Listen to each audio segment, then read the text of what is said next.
So we have found two PSG legends. What I must say, it's very Real Madrid heavy today in terms of the fans. You guys weren't the supported the most, but you were definitely the loudest today. What do you think? Thank you. Yeah, I think so. I mean, it was the same. We were in Atlanta and for the games against Inter Miami and Bayern Munich. Yeah.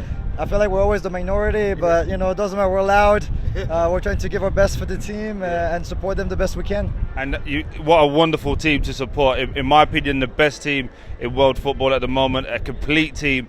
Was this game a moment to show the world that PSG are the team for the next 10 years? Yeah, I mean, at least 5. I mean, everyone's young. They're like, I think 24. They're like the average age is like 24 years old.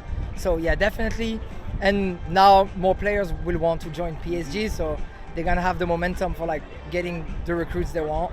And you guys have got real stars, right? Real superstars of world football.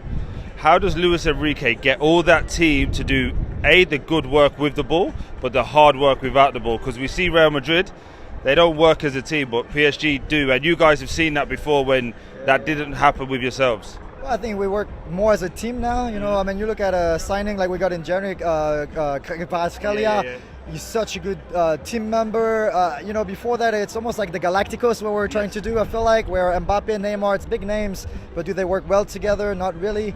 Now, Luis Enrique has worked some magic. I mean, it's beautiful the way that we've played. They combine so well. I mean, you look at Hakimi, you see him sometimes on the left wing, you see him right back. I mean, you see him all over the field. It's amazing. It's really amazing to see. And then as you look at your team now, I know you've got a flight to catch, so we'll let you go. I apologise. Who stops them? How does anybody in Europe, especially the Champions League, stop this PSG team?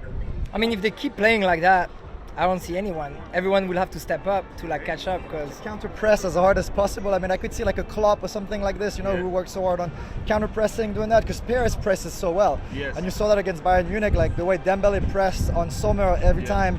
I think it's going to be a team that's going to have to study them real well and just counter press. But for 90 minutes, I don't know how they do it for 90 minutes, so it's going to be very, very tough. Last question. If Real Madrid offered you Kylian Mbappe back now, would you take him? Yes or no? No. I don't know. I like Mbappe, so maybe, but no. They work so well as a team, I don't want to disrupt it now. So we have found Julian, who has self-proclaimed he is a casual fan, an American sports fan. How have you found the Club World Cup being in America? I think it's kind of fun. I think it's exciting to have the whole international community here. I'm from Philadelphia. We're going to be hosting some games, so, this is all right, but Philadelphia will do better. We have heard a lot of people talking about traffic, price of tickets, and they're a little bit concerned with the World Cup coming up, whether America will be ready to have the whole world descend on it in terms of that. Do you have any concerns, or can you put those concerns to bed? Oh yeah, we'll get this handled. Yeah, it's the U.S., man. We got it. we got a lot of space. Not to be a bragger or anything, right? But I think we'll get a handle on it. You're talking about big cities here that are used to this kind of stuff, so I think we'll be good. Okay, and then the pitches as well. In Philly and in Atlanta, the pitches have been a problem for players. Do you think they can fix that in time, especially with the NFL season going on late? Yeah, I know that with the Lincoln Financial Field in Philadelphia, they're doing some work on it and really getting it up to par for international play for FIFA. So I think they'll get it handled. Okay. Yeah. And then finally, on PSG, are you a little bit worried about Chelsea or not? No, not at all.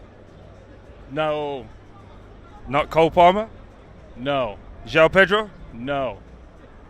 I have to speak to a Real Madrid fan. I just want to ask you now, you watched that game, how much work is there to do for Xabi Alonso? I think he has plenty of work to do, starting with the back line. He needs, when Huijsen got the red card, unfortunately, during the Dortmund game, it kind of ruined his 5 at the back system, and he had to kind of, accommodate and work with what he had. But I believe it needs to start from the back. Okay. That back line, those first 2 goals really killed the game.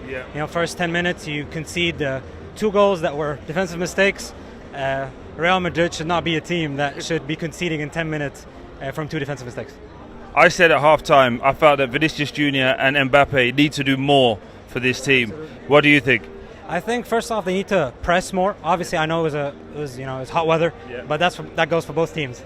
But they also need to pass the ball to each other. I don't know if anyone noticed, but they're both not passing the ball to each other, and that needs to change. That needs to change, and I don't know how Xabi Alonso can solve it. They started out the tournament very well, but that was because Deeney and Mbappe were kind of separated with Mbappe's sideline due to a stomach issue. So that needs to change. All right, and then the biggest question that we're all going to ask now in Europe: does this signal the next 10 years of dominance for PSG? With Luis Enrique's leadership, I believe so. Unfortunately, I think that's the new powerhouse. Yeah. And what do Real Madrid need to do to fix that? I think they need to be a team like PSG are, play collective football. And I think Alonso has the leadership and has the players on his side. They just need to kind of commit and lose the egos and play football.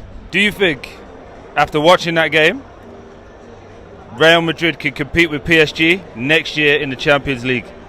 I think it just truly depends on how Madrid goes into the game. I feel like Madrid came into this game as the underdogs, and I feel like Madrid should never go into a game being the underdogs. We are Real Madrid. We're the 15-time Champions League winners. We should never go into a game like we were surviving out there. We were not winning. We were not looking to win. We took like one shot on target in the second half. That's a disgrace to the club. And I think that we have the players. We have Mbappe, we have Vinicius, we have Courtois, we have all these world-class players that can compete at the highest level. But if we don't show it on the pitch, then no, we won't. It's just... How come they're not doing that then? You say all these great players, why are they not doing that in your opinion? I think sometimes it's just the mentality. I think PSG, after the rebuild, after they made a younger team with younger players, got rid of the egos, I think some of the egos just came to Madrid. Mbappe being an example, I think he's maybe part of the problem. We're trying to focus too much on him and making him the whole team instead of making the whole team better to win.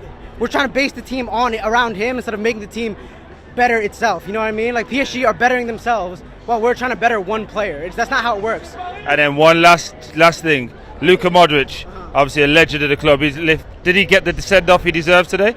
I think he did. I heard the crowd cheering. I think it's a bit of disgrace that some fans did not cheer for Lucas Vazquez as well. Lucas Vazquez is a legend of the club. 13 years at the club. He's won 5 Champions League at the clubs. He deserves just as much as a send-off. He's played positions where he shouldn't have played. He's played right back, right wing. He scored penalties in Champions League finals, and he deserves just as good as a send-off. So yes, I believe that Modric got the send-off, but Lucas Vazquez deserved just as good as a send-off, but he didn't get it. On AM, on DAB, via the talkSPORT app, and on your smart speaker.